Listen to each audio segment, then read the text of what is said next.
नमस्कार सभी को। आज इस एपिसोड में मैं स्पेशल नीड्स वाले जो बच्चे होते हैं, चिल्ड्रन विद स्पेशल नीड्स, ऐसे बच्चों को कैसे गुड बिहेवियर हम सिखा सकते हैं, उसी के बारे में कुछ टेक्निक्स बताने वाली हूँ। ऑलरेडी एक एपिसोड में मैं टोकन इकोनॉमी बोल के या टोकन टेक्निक बोल के एक टेक्निक के बारे में बता चुकी हूँ। उम्मीद है कि आप लोग को वो एपिसोड काफ़ी पसंद आया और मदद मिला होगा। तो आज मैं शेपिंग, शेनिंग, प्रॉम्प्टिंग, फेडिंग और क्यूइंग टेक्निक के बारे में बताने वाली हूँ। तो शुरू करते हैं शेपिंग से।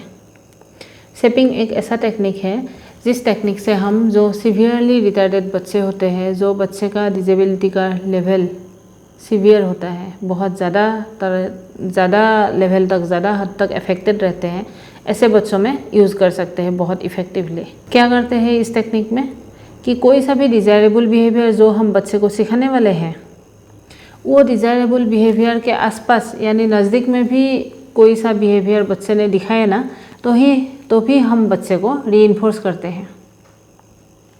ओके, तो इसी के चलते बच्चे में वो particular behaviour, good behaviour show करने में परफेक्शन आ जाता है। ओके, क्योंकि उनको रीइंफोर्समेंट मिल रहा है, तो मतलब उनको पता लग रहा है कि what I am doing is good, मैं जो कर रही हूँ सही कर रही हूँ, अच्छा कर रहा हूँ।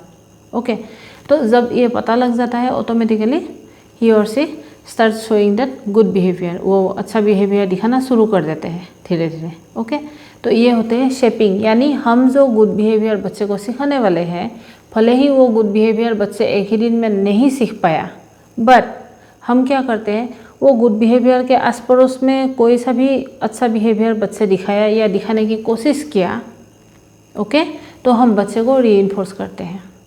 मतलब वो पार्टिकुलर गुड बिहेवियर के तरफ बच्चे को शेप करके हम लेके जाते हैं। ओके, तो वो ही होता है शेपिंग।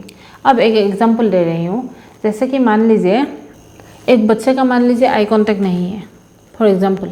तो जो बच्चे का आई कांटेक्ट नहीं है, ये आई कांटेक्ट नहीं होने वाला जो बिहेवियर है ना, ये हम ऑटिस्टिक बच्चे में, चिल्ड्रन विथ ऑटिज्म जो होते हैं, उन लोग में हम मोस्टली देखने को मिलता है।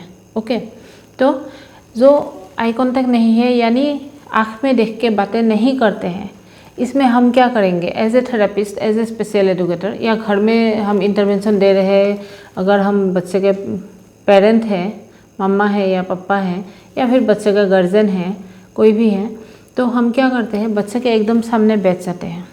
ओके, और बैठ के बच्चे के साथ हम क्या एक्टिविटी करेंगे, कोई फिक्स नहीं है। मान लीजिए बच्चे का इंटरेस्ट का कोई सा भी कंस्ट्रक्टिव एक्टिविटी हम कर सकते हैं, यानी बच्चे को बिजी रख सकते हैं, और उनके साथ हम बात करेंगे और हम नोटिस करेंगे कि बच्चे मेरे आँख में देख के बात कर रहे हैं कि नहीं, इज़ ही और she maintaining eye contact with me और नॉट। ओके, हम मान के चलते हैं कि बच्चे का आई कॉन्टैक्ट बिल्कुल भी नहीं है, और हम एक बॉल भी दिखाए ना, बॉल भी हम अपने आँख के लेवल में, आँख के सेम लेवल में लेके हम बच्चे को दिखाएंगे, व्हाट इज़ दिस, ये क्या है बताओ, ये क्या है। तो जब भी बच्चे बॉल में देखेंगे, ऑब्वियसली उनका नज़र आपके आँख के तरफ भी आएगा। ओके, ऐसा करते करते क्या होता है, धीरे धीरे बच्चे का आई कॉन्टैक्ट डेवलप हो जाता है। अब बच्चे एक ही दिन में आई कांटेक्ट डेवलप नहीं कर लेते हैं, जो बच्चों में आई कांटेक्ट नहीं होता है, तो हम क्या करेंगे, बच्चे मान लीजिए आई कांटेक्ट नहीं कर रहे हैं, लेकिन थोड़ा जैसे कि हेड को सामने ला के थोड़ा ऐसा करके आपके तरफ आने का एक बिहेवियर दिखा रहा है, तब भी हम गुड, वेरी गुड ऐसा बोलेंगे। ओके, मतलब वो कम से कम आपको अप्रोच कर रहे हैं। ओके, इस तरीके का एक बात है, हम इसीलिए गुड, वेरी गुड ऐसा करके हम बोलते हैं। ओके, तो दोबारा बच्चे अच्छे से बैठ के, ओके, अगेन कुछ देर बाद बच्चे ऐसा करें तो हाँ गुड, बट हम कंटिन्यूसली बच्चों से बातें करते ही रहेंगे, एक्टिविटीज़ कुछ ना कुछ हम बच्चों से, उनका जो अच्छा लगता है ऐसा बिहेवियर में बच्चे को हम ऐसा एक्टिविटीज़ में हम एंगेज रखेंगे। ओके, रखने से क्या होगा, और जितना पॉसिबल उतना हम चीज़ें हमारे आँख के लेवल के सेम लेवल में, आँख के साथ सेम लेवल में हम रखेंगे, तो क्या होता है, बच्चों का आई कांटेक्ट डेवलप होने में बहुत आसान पड़ता है। ठीक है, ये चीज़ को बोलते हैं शेपिंग, कि एग्जैक्टली वो पार्टिकुलर डिज़ायरेबल बिहेवियर हो ना हो, लेकिन डिजायरेबल बिहेवियर के आसपास वाले कोई सा भी बिहेवियर दिखा रहे हैं बच्चे, तो हम बच्चे को रीइंफोर्स करते हैं, that is called shaping. Okay, अब आ रहा है चेनिंग। अब चेनिंग क्या होता है, हम चेन देखे हैं ना, we know chains are means like अलग अलग रिंग्स रहते हैं, तो एक के साथ दूसरा रिंग्स जॉइंट रहते हैं। Okay, just like this चेनिंग। तो हम क्या करते हैं, बहुत आसान से इजीली मैं समझा रही हूँ। बात यह है कि कोई सा भी बिहेवियर हम बच्चे को सिखाने जा रहे हैं, लेकिन हम उम्मीद कभी नहीं रखते हैं कि बच्चे एक ही दिन में वो पार्टिकुलर एक्टिविटी या बिहेवियर एकदम परफेक्टली करके हमको दिखाएंगे। Obviously that's not possible for a child with disabilities. Okay, संभव नहीं है। ओके, तो हम क्या करते हैं, वो पार्टिकुलर एक्टिविटी को या टास्क को हम छोटा छोटा पार्ट में हम बांटते हैं। ओके, डिवाइड कर लेते हैं उसी एक काम को। जैसे कि हम एक एक्टिविटी को, एक पार्टिकुलर टास्क को, एक्टिविटी को छोटा छोटा पार्ट में डिवाइड करते हैं, that is called task analysis. Okay, task analysis के ऊपर मैं अलग एक तरीके से बताऊंगी आप लोग को बाद में। तो अब क्या करेंगे, हम वो टास्क एनालिसिस करके हमको जो छोटा छोटा स्टेप मिला है, वो छोटा छोटा स्टेप का एक एक स्टेप भी बच्चे अच्छे से कर पाएँ तो भी हम बच्चे को रीइंफोर्स करते हैं, दैट इज कॉल्ड चेनिंग। जैसे कि एक चेन का बहुत सारा रिंग्स होते हैं छोटे छोटे, वैसे ही एक एक्टिविटी का बहुत सारा छोटा छोटा स्टेप्स होते हैं।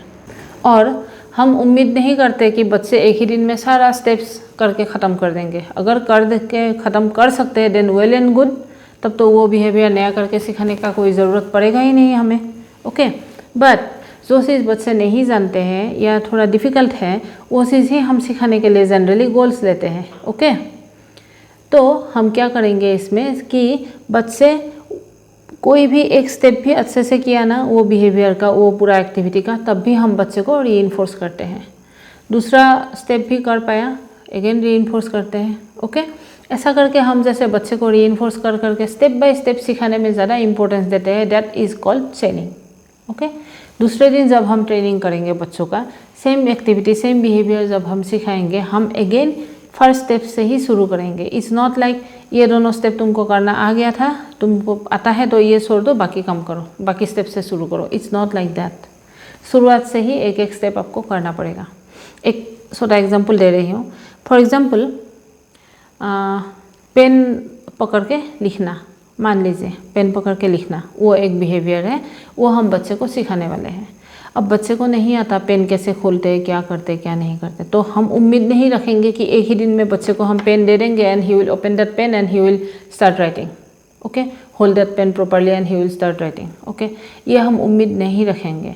हम क्या करेंगे, बच्चे का लेवल सीवियर है ऑब्वियसली। ओके, तो सीवियर लेवल है, इसीलिए हमको ये एक्टिविटी को, पेन को खोल के पकड़ के अच्छे से लिखना, ये वाला एक्टिविटी को हमको छोटा छोटा स्टेप में डिवाइड करना पड़ेगा। तो हम क्या करेंगे, जैसे कि मान लीजिए first step, open the cap of the pen, pen का कैप हटाना। ओके, सेकेंड स्टेप, कैप को पीछे फिक्स करके लगाना। थर्ड स्टेप, पेन को ट्राइपॉड ग्रास्प में पकड़ना। ट्राइपॉड यानी 3 fingers. Okay, thumb, index and middle finger, ये 3 फिंगर्स लेके हम जो पेन को पकड़ते हैं, लिखने वाला position, that is called tripod grasp. Okay, tripod grasp में पेन को पकड़ना। 4th स्टेप है लिखना। ओके, मान लीजिए ये पेन उठा के लिखने वाला एक्टिविटी को हम ये 4 स्टेप्स में डिवाइड किया। अब बच्चे को अगर लिखना नहीं आ रहा है बट उनको ये पेन का कैप खोलना आता है, पीछे लगाना भी अच्छे से आ गया, ठीक है, ये 2 स्टेप आ गया ना, 2 स्टेप में भी हम बच्चे को रीइंफोर्स करेंगे कि वेरी गुड, दैट्स नाइस। उसके बाद ट्राइपॉड ग्रास्प में पकड़ना उनको नहीं आता है, मान लीजिए कि ऐसे पकड़ते या ऐसे पकड़ते, अलग तरीके से पकड़ते हैं, होता है ग्रास्पिंग प्रॉब्लम्स। ओके, हमें मिला है ऐसे बच्चे, हम देखे हैं काफ़ी, तो इसीलिए उसी स्टेप में हम मदद करेंगे बच्चे को। ओके, लेकिन जो 2 स्टेप बच्चे ने करेक्ट किया उसी के लिए हम बच्चे को रीइंफोर्स करेंगे। अगेन दूसरे दिन जब हम यही एक्टिविटी लेंगे, हम अगेन शुरू से ही शुरू करेंगे। We will start from the very first step. Okay, कि बच्चे को हम पेन खोलने को बोलेंगे, he will open the cap, he will fix it. Okay, at this point, उसके बाद वो पकड़ेगा ट्राइपॉड ग्रास्प में, then he will write. Okay, yes yes. तो ये चीज़ को बोलते हैं चेनिंग। जैसे कि हम स्टेप बाय स्टेप बच्चे को रीइंफोर्स करके सिखा रहे हैं कोई सा भी डिजायरेबल बिहेवियर या कोई सा भी activity. Okay, that is called चेनिंग। उसके बाद आता है प्रॉम्प्टिंग। अब ये प्रॉम्प्ट जो वर्ड है ना, प्रॉम्प्ट मतलब हेल्प। ओके, अब इमीडिएटली जो हम हेल्प करते हैं दैट इज प्रॉम्प्ट। ओके, एकदम इजी लैंग्वेज में बोलूँ तो अभी ये जो प्रॉम्प्टिंग है यानी हेल्पिंग बहुत तरीके का हो सकता है। बच्चे का लेवल काफ़ी सीवियर है मान लीजिए, तो हम क्या करेंगे, बच्चे खुद से नहीं कर पा रहे हैं ये काम, तो हम उनको हाथ पकड़ के मदद कर देंगे। We will help the child, that is physical prompt. Okay, that is physical prompt.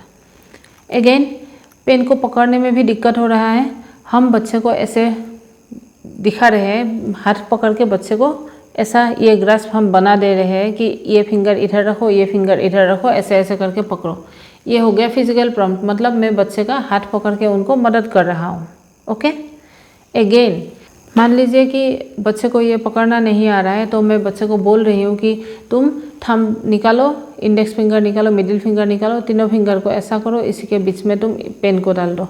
ऐसा करके हम जो समझा के बच्चे को जो बोल रहे हैं that is called verbal prompt, मतलब हम बोल के मदद कर रहे हैं। ओके, ये सब होता है प्रॉम्प्टिंग। ऐसे हम प्रॉम्प्ट करते हैं बच्चे को कोई सा भी गुड बिहेवियर या एक्टिविटीज़ सीखने में। ओके, जो सेल्फ हेल्प एक्टिविटीज़ होते हैं, तो सेल्फ हेल्प एक्टिविटीज़ सब हम प्रॉम्प्टिंग से बहुत इजीली सिखा सकते हैं। ओके, नेक्स्ट आता है क्यूइंग। क्यूइंग मतलब कोई सा भी हिंट हम अगर बच्चे को दें, ओके, क्लू अगर हम दें, उसी को ही हम क्यूइंग बोलते हैं। जैसे कि बच्चे बैठे हैं, आपके तरफ नहीं देख रहे हैं, आप थेरेपिस्ट हैं, आप स्पेशल एजुकेटर हैं, आप बच्चे के साथ इंटरवेंशन करने के लिए बैठे हैं, बट बच्चे आपके तरफ नहीं देख रहे हैं, तो आप बच्चे को एक बार बोलेंगे ना कि लुक एट मी, मेरी तरफ देखो। ऑब्वियसली जब देखेंगे तब भी बच्चे सीखेंगे। तो डेफिनेटली हम जो ऐसे बोल रहे हैं, या फिर हम कभी कभी जेस्चर करते हैं, बच्चे दूसरे तरफ देख रहे हैं, हाँ, तो हम बच्चे को बोलते हैं, बच्चे को बुक के तरफ दिखा के हम बोलते हैं कि देखो, बुक के तरफ देखो, बोलते कुछ नहीं, दिखा देते हैं। ओके, तो दैट इज जेस्चर, मतलब जेस्चरल क्यूज हो गया। हम जेस्चर दे के मदद किया, वन काइंड ऑफ प्रॉम्प्ट मतलब, तो वो आ गया आपका क्यूज में, क्यूइंग में। ओके, ऐसा करके हम बच्चे को मदद करते हैं और वो चीज़ आता है क्यूइंग में। और जैसे कि हम बोले थे बच्चे को कि लुक एट मी, मेरे तरफ देखो, ऐसे हम इंस्ट्रक्शन देते देते बाद में क्या होगा, हम बच्चे को फिजिकली उनका हेड पकड़ के मदद नहीं करने से भी लुक एट मी बोलते ही बच्चे मेरे तरफ देखेंगे। नेक्स्ट आता है फेडिंग टेक्निक।